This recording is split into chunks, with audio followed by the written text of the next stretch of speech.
I just realized that I feel the same way about men. Warning. Some audiences may find this content disturbing. View at your own discretion. Welcome to the House of Reddit. Today, we take a look at 4 recent confessions from Reddit. I just realized that I feel the same way about men that red pillers feel about women. And I am honestly kind of disgusted with myself. It wasn't intentional or anything. I've known about r/the red pill for a while. And it disgusted me with all its misogynistic BS. But it just hit me today. I see men the same way they see women. While I don't think men are inferior, I generally distrusted them, avoid commitment at all costs, and I have a generally cynical view of standard relationships. I only have one close male friend, and I've always thought that men and women could never really click on a friendship level the way 2 men or women can. I have never really noticed this until now either, and I'm most ashamed of this one. I don't really take men seriously. Especially not their emotions. I swear, I didn't become this way through any conscious decision of my own. I love men, don't get me wrong.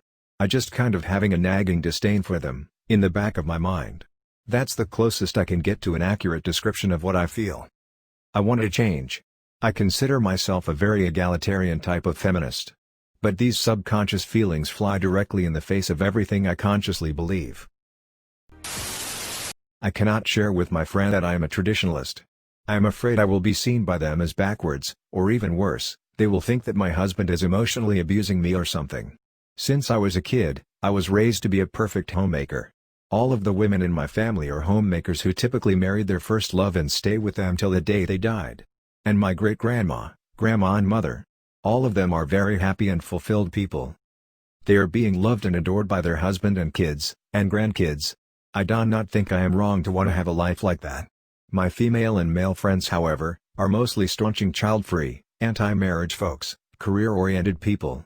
They either see some as gold digger parasites or anti-feminists somehow. They think it is silly for me to put my husband and kids' need over mine, even though doing that makes me happy.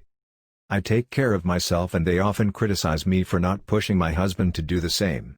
Well, I want to look good for my husband, but I do not care how he looks. His loyalty and devotion as a husband and father is more than enough for me to make him always look like the hot stud that he is. Other insultingly telling me that I will divorce my husband at some point and taking everything from him. Now why would I do that? I want to grow old with him, just like all the older women in the family. So here is my confession. I wake up hours before my husband and kids waking up, preparing breakfast and lunch for them. I keep the house spotless, scheduling family events, taking care of my elderly parents-in-law. I wash, iron, scrub the floor. I polish my husband's shoes, giving him back and foot rub, cutting his hair, and yes, I put toothpaste on his toothbrush. I keep the house spotless. I sew, knit and stitch. I put on makeup and make myself pretty when my husband is coming home from work. He has a hard enough time at work and I want him to feel that he is coming home to a castle. I am happy with this life I have and I am so sad that I can't share it with you, friend. I am happy my soon-to-be ex-GF had a stillbirth, our baby. After 2 years of trying to get my life together, and having it always rearranged and then run over while sharing a space with my girlfriend, I was ready to move on. Then she dropped the bomb, preggers was. Never mind that this was manipulated. Never mind she had 3 miscarriages before. Never mind, never mind. I stuck with it, trying to be supportive, continuing in a job I hated for the purpose of supporting us and trying to save. Save? No way. First her car was unsafe. She took our shared savings and bought her new toy. Then needed a special birthing enlightenment zen with herbal naturalistopathic energy wave assisted water birthing wave machine technology at Renta Savior's Mother Incarnation Spiritual Soul Production Center. In both cases, I rejected the spending with good reason. In both, she proceeded to spend money on what she wanted. This ridiculous stuff went on for months. A few scant weeks before her birth date, she announced we needed to save cash as she was out of cash. She had spent it on a million baby things beyond what the child would actually need. We had spent enough to buy a new apartment by then with a second room. I gritted my teeth and hung in there, until the birth, when I would likely flee. This was one too far. Cashless before a baby is born while she took the spend-it-up spa routine on every single detail of herself. Not for the baby, not for her start, for her. The day before, she had an ultrasound check. It was dead. In her belly, the scream machine, the little fucker that would hung around my neck like a peeing, pooping noose was gone. As her team of middle-aged baby alarm victims gathered to advise her, the maudlin stupidity finally snapped me. They wanted to take pictures, prints, have her hold the corpse and make it a baby, not acknowledge that it was dead. They wanted me to hold the baby as well. I left. I told them it was too much, not for me and not how I felt about babies who were not born, and that I was not interested in making this crap so much more complex than it already was. I was relieved. I will soon leave her after I see her through the last bit of her dramatic morning crap and we have a nice talk about unhappiness and her unwillingness to share choices or listen equally. I am glad that baby will not have to be raised by a woman who made its father hate the prospect of fatherhood so completely.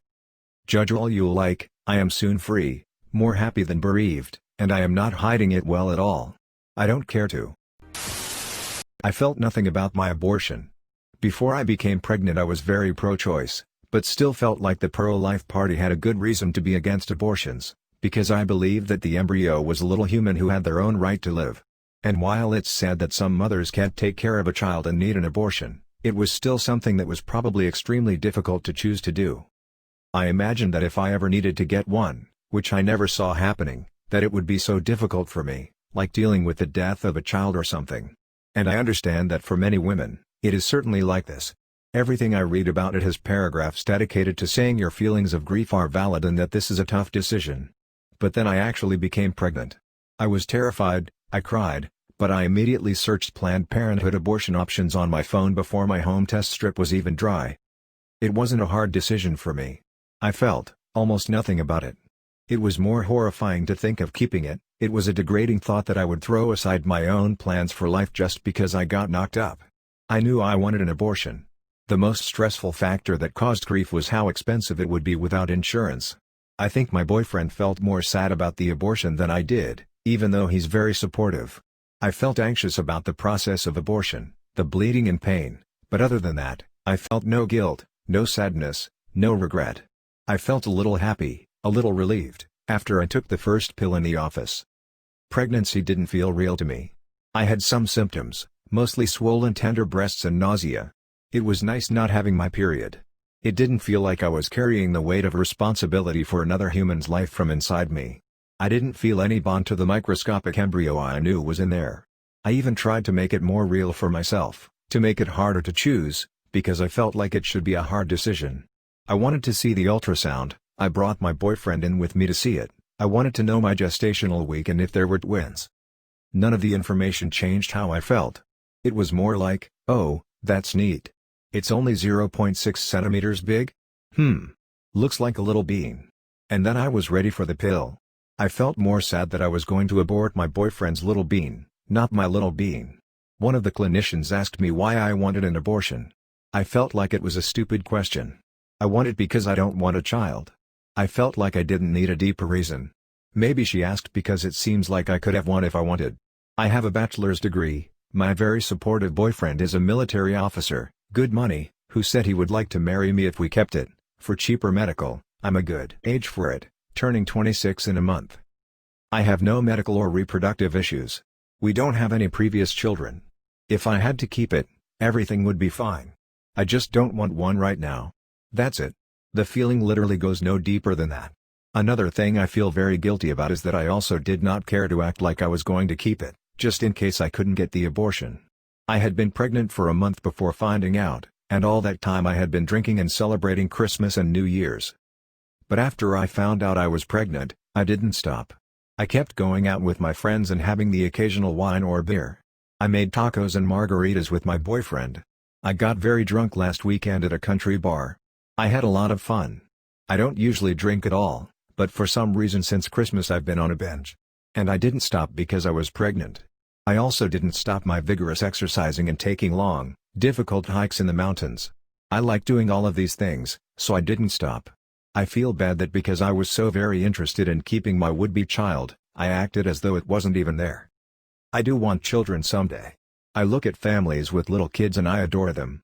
I do have a fear of childbirth, and hope to get a C-section, but otherwise I really do want to be pregnant someday and have a kid. I want to enjoy it because it's something I want, not something I have to do. I want to feel the baby bump and I want to breastfeed and bond with my child. I'm still looking forward to it in a few years and I like to daydream about it. That hasn't been tainted at all by this experience. I just had to get all that off my chest. My boyfriend keeps asking if I'm okay or if I need to talk about it, and I literally try not to smile because I feel just fine about it. I think it makes me look heartless or cold if I express that, so I don't say anything. I just nod and keep hugging him. Even though he is very supportive of me and my abortion, I can tell he feels sad about it. I regret letting him see the ultrasound. I feel like that may have triggered it. I realize that even though it didn't feel real to me, it may have felt real to him. If you enjoyed this video, please be sure to like, comment, and subscribe. If you have any suggestions for future videos, please let us know in the comments below. Turn on the notifications to know when we post new videos. Thank you for coming to the House of Reddit.